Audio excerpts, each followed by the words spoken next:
ప్రతిపక్ష హోదా అడగడానికి జగన్ కు సిగ్గుండాలన్నారు రాజమండ్రి రూరల్ ఎమ్మెల్యే గోరంట్ల బుచ్చే చౌదరి. దానికి సంబంధించిన బ్రేకింగ్ చూస్తున్నాం. గతంలో అసెంబ్లీలో జగన్ ఏం మాట్లాడాడో ఒకసారి చూసుకోవాలన్నారు. దమ్ముంటే జగన్ అసెంబ్లీకి వచ్చి మాట్లాడాలంటున్నారు. త్వరలో శాసన మండలిలో కూడా వైసీపీ ప్రతిపక్ష హోదా కోల్పోవడం ఖాయమన్నారు. మరిన్ని వివరాలు మా ప్రతినిధి శివ అందిస్తారు. ఎమ్మెల్యే గోరంట్ల బుచ్చే చౌదరి ప్రస్తుతం మనతో ఉన్నారు. ఒకసారి మాట్లాడదాం. ఈరోజు వైసీపీ అసెంబ్లీకి రాకపోవడం పైన ఆయన ఏ విధంగా రియాక్ట్ అవుతారో చూద్దాం.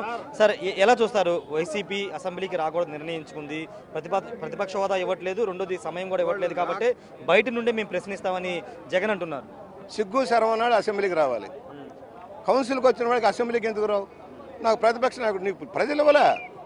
నీకు 10% ఇచ్చుంటే ప్రతిపక్ష నాయకుడు హోదా వచ్చేది. ప్రజలు ఇవ్వలే. నువ్వు పనికిరావని వదిలేశారు. నేను ఒకటే అడుగుతున్నా, భయం పిరికితనంతో పారిపోతూ ఉన్నాడు.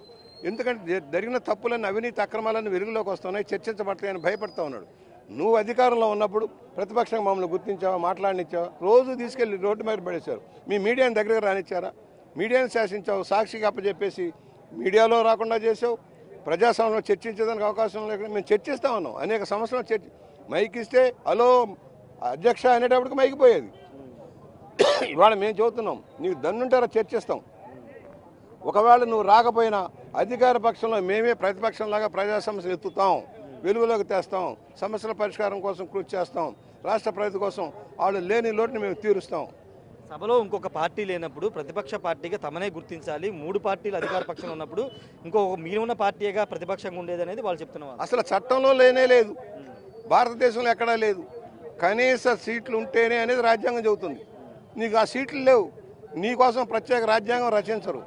నువ్వు పిరికి వాడివి, పారిపోతున్నావు అనే విషయాన్ని దాచిపెట్టి ఈ మాటలు మాట్లాడుతున్నావు. క్లియర్గా చెబుతున్నావు, మీరు రండి, చర్చిద్దాం, తగిన సమయం ఇస్తాం. నువ్వు ఇవ్వకపోయినా మేము ఇస్తాం. తాడేపల్లి ప్యాలెస్ లో చూసా ఆ కట్టడాలు ఎంత 30 అడుగులు ఎత్తున ఇనుప కట్టడాలు. అంటే పిరికి సన్యాసి. రాక్షస మనస్తత్వానికి ఎదురే భయం, ప్రాణ భయం. ఎందుకు? నువ్వు హత్యా రాజకీయాల్లో ఆరితేరిన వ్యక్తివి కనుక, సొంత బాబాయిని హత్య చేయించిన కేసులోంచి వాళ్ళని బయట వేయడం ప్రయత్నం చేస్తున్నావు కనుక భయం ఏం జరుగుతుందని.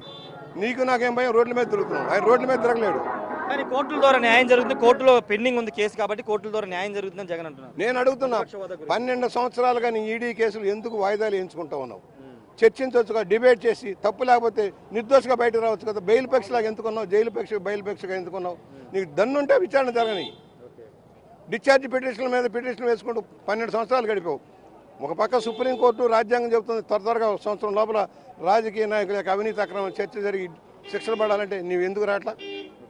నీకున్న డబ్బు బలంతో కేసులు వాయిదా ఎంచుకోగలుగుతున్నావు. కానీ ఏదో ఒకటి తప్పదు, రాజమండ్రి సెంట్రల్ జైలుకి రావడం. ప్రతిపక్ష పాత్ర కూడా మీరే పోషించబోతున్నారు. 100%.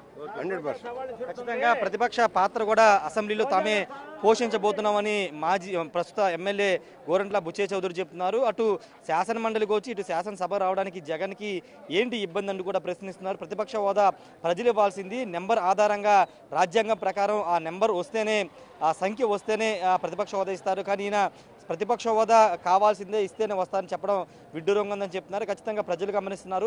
అసెంబ్లీలో ప్రజా సమస్యల మీద, ప్రతి అంశం మీద కూడా చర్చిస్తామని ఎమ్మెల్యే గోరంట్ల బుచ్చే చౌదరి చెప్తున్నారు. కెమెరా పర్సన్ శ్రీనివాస్తో రాజేష్, బిగ్ టీవీ, అమరావతి.